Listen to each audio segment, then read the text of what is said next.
Hello, আসসালামু আলাইকুম guys, ভালো আছেন সবাই? ইনশাআল্লাহ সবাই ভালো আছেন।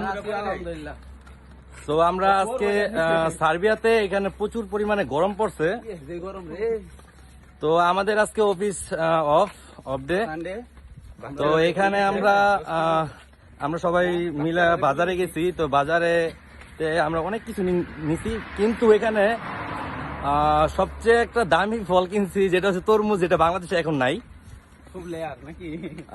তো এই তরমুজটা আসলে দাম অনেক কম বাংলাদেশের তুলনায়। বাংলাদেশে যেটা কিনা 50 থেকে 60 টাকা কেজি বিক্রি করে, তো এখানে এটা 30 টাকা কেজিতে আনছি। তো বাংলাদেশ থেকে আসলে অনেক বেটার। এই যে আমাদের ছোট ভাই একটা আছে, নাম হচ্ছে পারভেজ, বাড়ি হয়েছে ময়মনসিং।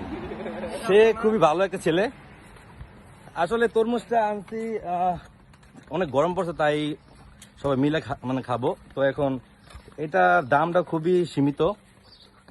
বাংলাদেশে এই তরমুজটা কিনতে গেলে মেবি 800 টাকা 900 টাকা লাগতো, বাট এই দেশের দিনারে শুধুমাত্র 280 টাকা।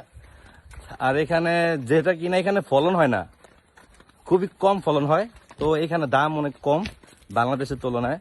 ওরা বাইরের দেশ থেকে ওরা কিনে নাও, আমাদেরকে কয় টাকা করে দিতেছে? মাত্র 30 টাকা কেজি দিচ্ছে। আর বাংলাদেশের মানুষ যদি এটা কিনে নিয়ে অন্য দেশ থেকে কিনে নিয়ে দিত, তাহলে 200 টাকা নিচে পাইলাম না। তো আপনারা সবাই কমেন্ট করেন যে বাংলাদেশে এখন তরমুজের দাম কত আছে। তো আমরা তো জানি না।